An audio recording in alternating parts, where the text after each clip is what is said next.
This is how to become a power user on TradingView with one button. Now, let's say I want to add an indicator, whether fundamental or technical.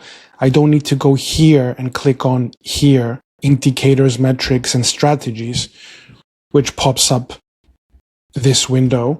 I just press the /. So the / on the keyboard, just so you know, this is the /, not this. That's the \. So I click on the /. You can see the keyboard shortcut on the screen, and it takes me to favorites. So these are the indicators, whether fundamental, technical, any other strategies I want favorite. I want to have quick access here. And I want to add a simple moving average to this chart. Here it is. So this is how you can quickly access the indicators, metrics, and strategies panel on TradingView. Please like and subscribe.